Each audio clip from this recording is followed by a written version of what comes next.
This is Axis and Allies 1914 on the 2LS channel, video number 15, which means we're at the start of turn number 8 with the Austria-Hungarian Empire, and they are buying themselves more infantry than artillery. Reason being, they have not enough infantry and, well, you can never have too much artillery, can you? They've also got a control marker in there, because that's me being efficient. Because they are making a movement up in Tatarstan, or rather from Tatarstan, into Sevastopol, taking the 3 IPCs that are there. I shall adjust that on the tracker in a second. We did have a thought that that would put the Willies up the Brits, because obviously from here they can get into Persia. However, just having one infantry guy and 2 artilleries and nobody there to back him up, the first thing that happens if they get punched on the end of their nose is they lose artillery without any resupply route that's handy to them. Vienna is a long way away, so the Brits can resupply from India if need be. I think it's possibly best for them just to stand there and hurl abuse at the Brits from afar. They are going to be having an attack, the Austria-Hungarians. We're going to be moving these 2 units down on a little bit. These units are all going to go into Trieste to hold this frontal border, and some sort of route across to Bulgaria should the Italians start being a bit stupid over here. Can't see the reason why they would do that. However, the big attack will be Trieste moving into Venice. Just the 4 units. Tyrolia have 3 infantry and 6 artillery. The plane that was in Galicia, or Glacia, can get into, I pronounce it differently every time, can get right down into Trieste, nice and sort of central. And I shall stick this up on the board, and we will see if the Austro-Hungarians can put a real dent into Italy once again. Well, I've made the combat move for the Austria-Hungary Empire, and there's going to be one small change. We're still going to be doing the battles. This is all the guys that are in from Tyrolia and Trieste into Venice. This one guy in Vienna, we've just moved him down from Galicia into Vienna. He did come from Vienna in the first place to Galicia to pick up the plane that was en route because of the old first in, last out malarkey. Instead of taking him this way, we're going to bring him into Romania. It means you've got a one-on-one block against the Bulgarian crew from Italy, or they could potentially even carry on into Sevastopol and give a little boost up there as well. That's the only change we're going to make. The battle for Venice is on the board, and it is a very even affair. I believe that there's 1 extra dice for the Austria-Hungarians. But apart from that, everybody is rolling at 3s. All these artillery are boosting up all this infantry. Infantry artillery on the defending side for the Italians, all at 3 anyway. So, you get me burp out of the way, and let's roll these dice. Ooh, this doesn't look that good. 1, 2, 3, 4. That's it. Oh man alive. We needed that air cover. We would have got another 3 hits out of that. 4 hits out of that. That's a definite underroll. That is potentially quite harmful for the Central Powers' progress. Obviously. In reply, what can Italy do? And try to defend their homeland. One's rolled off the board. That was a hit as well. Oh god. 1, 2, 3, 4, 5, 6, 7. So they have outsmarted and outscored the invading forces. Let's have a look at that quickly on the board. If we take off 4 units here, it's going to leave just 1 infantry unit or from Tyrolia or Trieste. Luckily, we have bought extra infantry guys already because of this was on the cards for happening. Italy will lose the 2 IPCs because they're now in a contested region. But my thoughts from the end of the last video of France piling through here and compromising the Central Powers by going in through the back door, it's looking more and more on the card. Germany, on turn number 8, is a complex, if not beautiful, but scary thing. Quick sneak peek. Oh my God! Yeah, that is going to happen, whether we like it or not. Before we get into Germany, too quickly, Russia, over here, they are still alive. They still have a turn, if in name only. No point bringing them round to the harbour in Rome to be repaired. I can't see Austria-Hungary buying any battleships or anything, any transport-wise there anytime soon. So it's a non-move for the vacant Russians this time.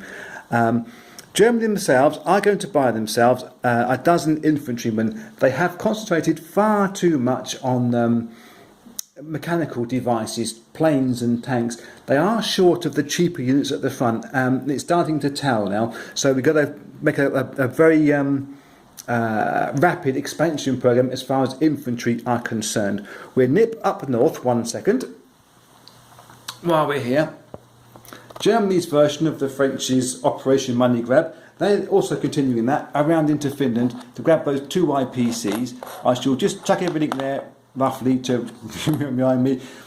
I'll do that on the board later on. However, we are going to be flouting the rules a fraction here. We're not going to be doing the non-com moves, or rather the combat moves, because there is no non-com moves here. Because it's so tight and so densely packed, it's going to be a heck of a mess. But what is flagged will happen, and it won't be changed as a result of any good or bad dice rolls. Quite simply, Berlin will move into Hanover, and the guys in Kiel will all move into the Ruhr, apart from the 2 planes. Those 2 planes, we had to fly the 2 spaces and go with the Ruhr crew into Belgium. Yeah, that's the big battle that's on the board. That is what's big and scary. We shall roll that out, and then I can tidy up all the units into there, possibly onto a marshalling tray or a fleet mat or whatever you want to call them, when we know just what's left after this. Well, it's going to be a massive battle, and I'm really looking forward to it. The battle is so big, we don't have enough dice. Hey! So, we have these 3 planes are all from the Allied side, and these are from the Central Powers. The air superiority, it's going to be a major thing, as always. So, let's roll these 3 planes, or 2 planes from the attacking side first. And they get 1 hit, so that's handy. And the defending Brits, they don't get any hits, so immediately we are down to 2 planes each. The Germans are going to roll again with their attacking planes and get another hit, and so's the Allied powers. They both miss again. Well, they've turned over so far. The Germans have turned over a 3-2 disadvantage into a 2-1 advantage. Can they wipe out these Allied planes? They've got a hit. Oh, wow, wow. The one lonely Allied plane that's in there misses as well. That is a turnip for the cooks. It really is. 2 against 3, and the 2 won, and the 2 survived even more than that. That's pretty big in this war, in this particular battle stage. I'm going to remove the planes from the board in terms of the dead ones, because otherwise it's going to confuse me and I'm going to forget what's where and everywhere. However, it does mean that our glorious German artillery all get moved up to 4s. Now, with 8 of them getting moved up to 4s, they can get 8 infantry, although you've got 7, plus 1 tank, all getting boosted. that you can see how big that air battle was and how decisive. I was hopeful of a German victory there, but three versus two. Von Richthofen has done a fabulous job. So to continue with their good fortune, we roll the two German planes first, and they get 2 hits. Well, the planes are on fire. Well, the things they're shooting are on fire, going down in flames. 2 tanks at 2. They both get a miss, but I shall keep the dice to one side, because remember, attacking tanks can absorb hits. 1 tank at 3, it gets a hit. Nice. And then the remaining infantry with the artillery support are all at 3s. And I'm seeing 1, 2, 3 hits on there, so a fraction underrolled. But now the big boys come out. 8 at 4. What can Germany do here? And I'm seeing quite a few. There's 5 hits there. 1, 2, 3, 4, and 5 hits. So that is the extent of the German attack. 1, 2, 3, 4, 5, 6, 7, 8, 10, 11 hits. That's pretty good. That's pretty good. Now we have these 8 dice here to represent the 8 artillery of the combined British and American forces. We shall replace them with dice that have been previously rolled, because I can fit them all in my hand. There's no boosts for them because there's no planes. It's the whole roll at 3s, less 3 hits because of the German 3 tanks that can absorb whatever they do. I'm not sure how many you're expecting to take, but I think we should be thinking about 8 or 10 casualties as a minimum. It looks fairly middly to me on first looks. Plenty of 1s and plenty of 3s, but a hatful of 6s. Let me do a count up. We're looking at 1, 2, 3, 4. None of those are hits, so move those out of the way. 5, 6, I've lost count there. 8, 10. Okay, I've lost count going up towards 10. Oh, I'm stupid sometimes. So, actually, as it's worked out, 11 versus 10. But we must remember that we can take 3 hits off of the Germans for the 3 tanks that absorb hits. So really, the Germans have won that hands down. I shall reinforce the 12 infantry into Berlin, make all the movements, tidy up the regions, and I shall show you the end result. Well, that's how it looks over in Belgium after that big attack. The Germans are only left with one infantry unit. This is the problem that we have been having, which is why we got all these infantry being built now to come through. It does mean that on a secondary push back against them by the Brits or by the Americans, it's going to get a bit expensive. However, the war behind is looking fairly strong. I'm more than happy with how the Ruhr looks, and this lot in Hanover, they can come through, hopefully fast enough to get into Munich before the French come through. It's still a little bit dodgy, but I'm cautiously optimistic. The Allies decided between themselves that the Brits would take the brunt of that attack. Reason being, they can reinforce fairly quickly from the UK, shipping stuff over on boats. They've got 3 boats, so 6 units can come over and make some kind of counter-attack. And the Americans here, they do have some boats out in the middle of the Atlantic that can move 1, 2 on their turn and load their tanks, infantry, artillery in. But because they have a longer supply line, we thought it best that the Brits took the brunt of the damage on this turn. So, next up will be France. I'm imagining a decisive move from them will be from Alsace into Munich. whether we do go through with our top secret plan of moving through Piedmont and getting through to Vienna that way, the more I think about it, the more I like it. The more I think about it, the more I dislike it. Yeah, come on. I've got to make a decision at some point in time.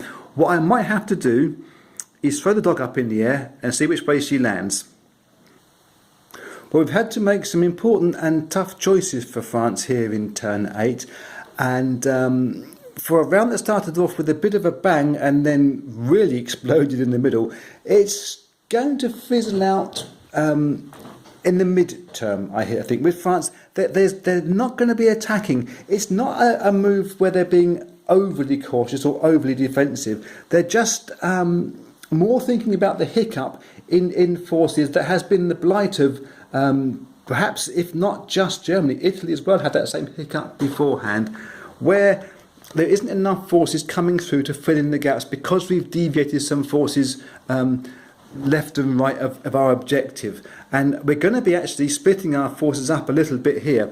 We're going to take this Burgundy crew and split it almost in half, favouring heading towards Alsace. But these guys in Piedmont are going to go forward into Venice and support the Italians there. The guys from Burgundy are going to go into Piedmont with a route through, or the aim of moving through, and these guys that are in Lorraine that perhaps would go into Alsace. If Alsace had moved forward, it would just leave 2 infantry, 2 artillery and 1 tank, which really isn't enough to keep that area really safe if the Ruhr happened to decide to come down and Belgium just held steady for one round. So it's more of a boot and braces kind of thing, but with, I'd say, a more focused than that. Obviously, Burgundy will move forward now into Lorraine, the remaining Burgundy forces, and the plane will double up into Alsace. We have 2 planes in there now. We saw how effective the Germans were. And the guys in Paris, which is infantry artillery, will move forward into Burgundy, and they can split later on. Obviously, the buy that we have to go into Paris, when all the movements have been done, is mainly artillery with a little bit of mechanised coming through as well, just to keep that sort of moving forward. We are going to be moving the ship with the Brits on board. Hooray! They can get down into Sea Zone 8 this time. And the 2 transport ships that are in the Suez Canal that helped out over here before and took the valiant French to their glorious deaths, can go through into Sea Zone 17, and from here they are actually in position to pick up Piedmont guys and take them over into the Ottoman region if there's a hiccup over there for the Brits. But I think they're going to be more useful in perhaps, it's only a perhaps at this stage, shipping units around into Trieste via the back door. It obviously means running the risk of sea mines, but we haven't fully decided if we're going to do that or not just yet. So I will tidy up the whole of this European region and get a few more rational chip stacks going on there and load the reinforcement into France. That will be the end of video number 15. Video 16 will start in the middle of turn 8 with the Brits, seeing what they can do to load in units from the UK and whether they can finish off the Ottomans this turn. It is entirely possible. I'll see you there.